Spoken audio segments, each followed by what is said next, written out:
Assalamualaikum warahmatullahi wabarakatuh. Perkenalkan, nama saya Nadia Feryani Nadi. Di sini saya akan menjelaskan apa itu teori penetrasi sosial. Teori penetrasi sosial adalah teori yang menggerakkan sebuah hubungan dari hubungan superficial menjadi yang lebih intim. Teori ini berfokus pada hubungan interpersonal yang berkembang dari dinamis menjadi yang sangat intim. Contohnya saat kita berkenalan dengan teman baru, pasti kan hubungan interpersonal kita dengan orang baru ini kan belum begitu dekat ya. Tapi semakin berjalannya waktu, semakin kita sering bertemu, semakin kita sering bermain, jadi hubungan kita dan orang ini akan menjadi lebih intim gitu. Lalu saya juga akan membahas mengenai teori pertukaran sosial. Teori pertukaran sosial ini merupakan teori yang menyatakan bahwa hubungan sosial terdapat ada 3 unsur, yaitu ada unsur ganjaran, unsur pengorbanan, dan keuntungan. Teori ini menjelaskan bagaimana seseorang memandang hubungan kita dengan orang lain sesuai dengan keseimbangan yang diberikan dalam hubungan tersebut.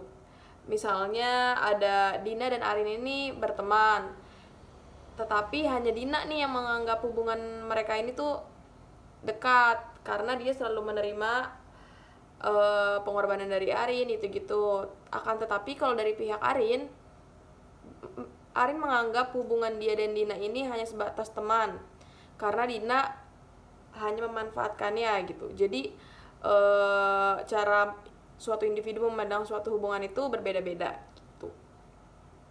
Lalu yang ketiga ada teori dialektika interpersonal. Teori ini merupakan teori yang mempelajari tentang bagaimana kehidupan berhubungan sebagai kemajuan.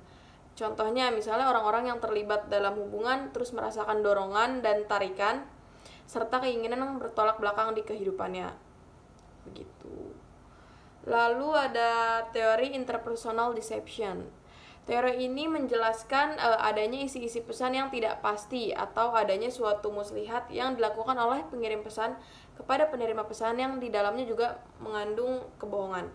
Misalnya saat ada salah satu kasus hoax yang terjadi di Indonesia, yaitu kasus hoax yang dilakukan oleh Ratna Sarumpait. Dalam videonya tersebut dia menyatakan jika dia dikeroyok oleh orang tidak dikenal.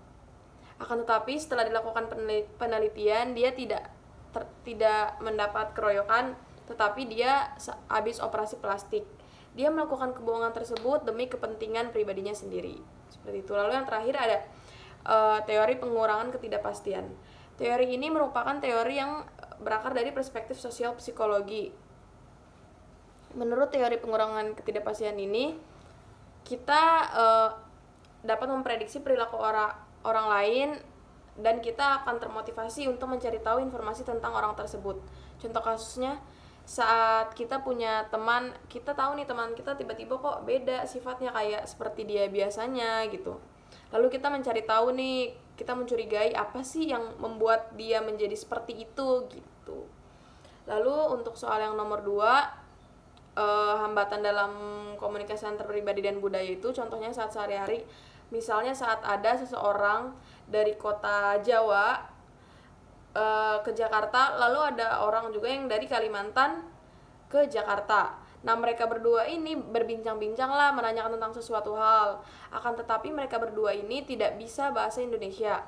Jadi terjadilah hambatan dalam komunikasi antar pribadi dan budaya karena mereka memiliki budaya yang berbeda, lalu bahasa juga yang berbeda, seperti itu. Sekian jawaban dari UTS saya. Terima kasih. Wassalamualaikum warahmatullahi wabarakatuh.